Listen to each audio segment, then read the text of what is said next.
Hey beauty gurus, I'm going to show you how to become a corpse that just crawled out of the ground with this sort of rotted, infected flesh.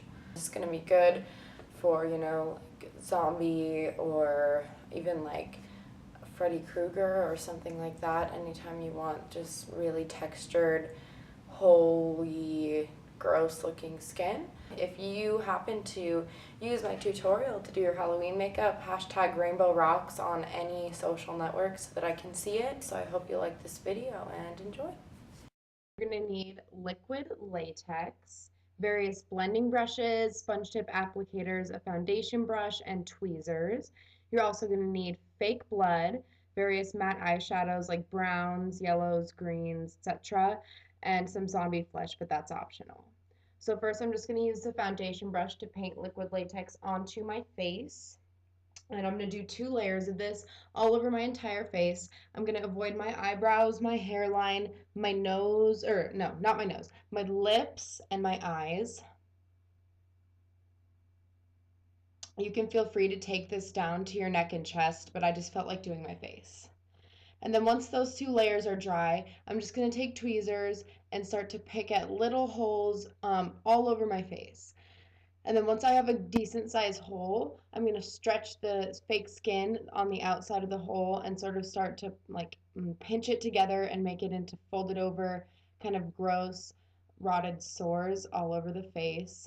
And it does look a lot better when you do a ton of small ones, but that takes longer. So for the sake of this video, I just did sort of bigger sores all over the face, but smaller ones definitely do look a little bit more realistic. And as you can see, it gets like a little spidery, like spider web-ish, and that's good. It just adds more texture, and it's not too difficult to shade those little tiny ones that kind of form as you're making a big one. And you can see in some places I didn't put enough, and that's why the latex is a little bit thin, and so that's why it's really important to put 2 layers, especially on spots where it's going to be kind of taut, such as like the nose or the middle of the forehead. And I just keep pinching at it. And for optimal realisticness, you're going to want to sort of make the holes really close together, but make them sporadic, obviously. And you don't want to put holes exactly in the center of places, and you don't want any of them to be perfectly circular. You just want this to look, I guess, like natural, like it would naturally happen. So just try to avoid making it look like perfect and man-made.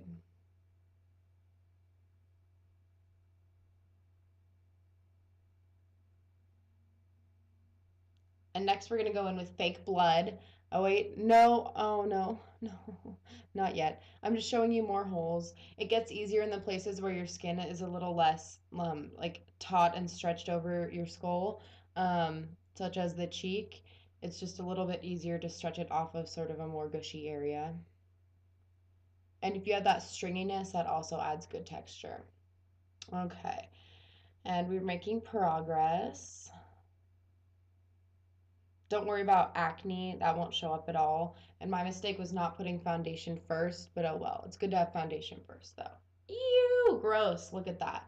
Okay, now we're taking fake blood on a sponge tip applicator, and I'm just gonna go around each and every sore. You don't have to be precise at all, you can just do this haphazardly. And I'm just gonna cover up the white latex strings. That's the purpose of this. It's not really even gonna look that much like blood, it's just gonna look more like just like redness and grossness, but we're just covering up all that sort of like white folded over latex.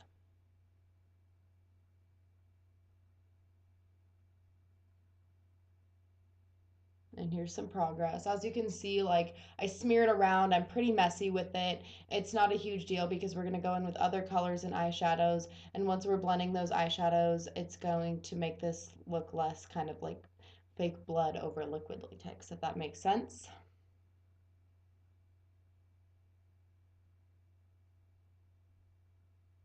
And next I'm going to go in with a dark matte brown sort of espresso eyeshadow. I'm using Matte Ramirez from the Meet Matte palette by theBalm on another sponge tip applicator. And I'm doing what I did in my knife wound tutorial, and I'm just shading in the outer parts of each and every sore. And this you can also be haphazard with, it doesn't really matter. And then I'm taking any fluffy sort of mop brush. This is the Sigma E40 with a matte yellow shadow. I'm using an NYC one. And I'm just gonna put this in all the places where I don't have sores, AKA all the places that I avoided when I was putting latex on my face. And so I'm just gonna swirl that around. Again, it doesn't have to be beautifully blended. It just has to sort of be on there.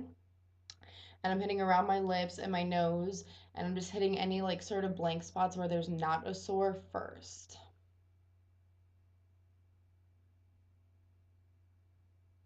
And then I'm gonna hit under my chin just so it fades out, not into my skin, but into just yellow jaundice looking stuff. I'm really sorry it's out of focus. I got a new video camera and I'm sort of still learning how to use it, and I'm having a little trouble with focusing it, but I'll get the hang of it.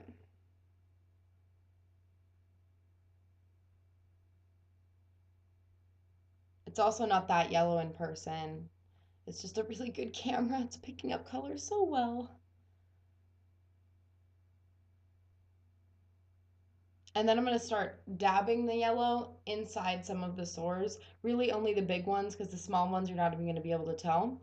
And then I'm taking a lighter brown eyeshadow. This is, ooh, a different lighter brown from the Meet Matte palette on a smaller blending brush. This is just one by e.l.f. And I'm placing that around the latex and sort of shading in the spots where it fades from sores and little, like little infections to just regular jaundiced skin. This is just going to create some more dimension. And then I'm kind of getting it in low points of my face, sort of like contouring. So that would be like under my nose and then around the corners of my lips. And I forgot to film it, but I'm also going to buff that into like really messily into the crease so that we just get this like really dark, like raccoonish, gross looking, sick eyes.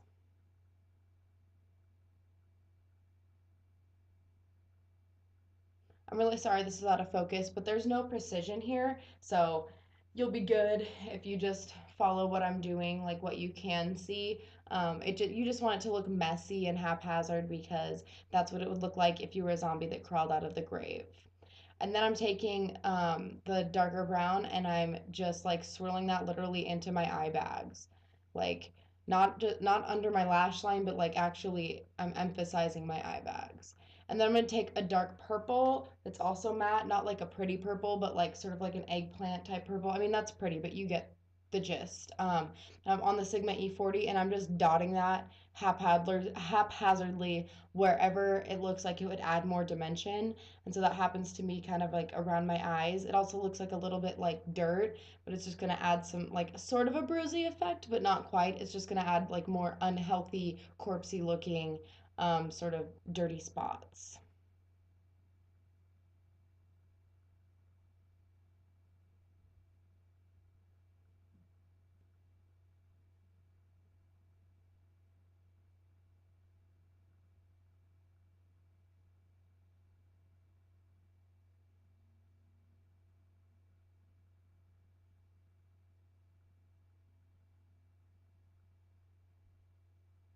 I'm also hitting my hairline just to add dimension up there, sort of like contouring.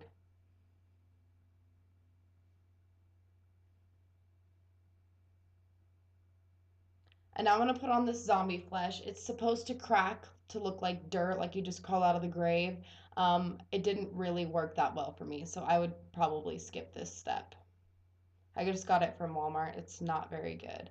I just sort of placed it haphazardly around the face if you do have something that works well for this, but it doesn't really matter. I also kind of used it to cover up some of the latex lines because you can see where there's just a line of like shininess where the latex was, but you can skip this step. It really is just optional.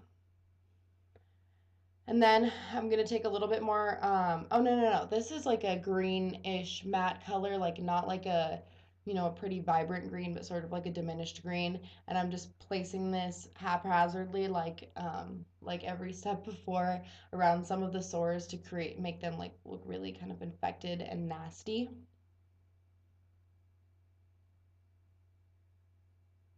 And then I'm taking a little bit of a lighter brown, the same one that I used kind of on my face before, and I'm just dabbing that inside some of the wounds to create dimension, because when you think of like an infected sore, you don't just look at it and see yellow. You look at it and you see like lumpiness and you know, just different layers and whatnot. So you're just going to create that by just dabbing light little bits of brown inside the sores. I'm so sorry that this is out of focus, guys. My bad. Won't happen again. And then for my lips, I'm just going to take Matte Chung from the Meet Matte palette by theBalm on my finger. And I'm just going to put my lips in like a super tight kissy position and rub that all over them. And then once you take them out of kissy position, they're going to look like super cracked and corpsey and nasty. And so that's going to complete the look.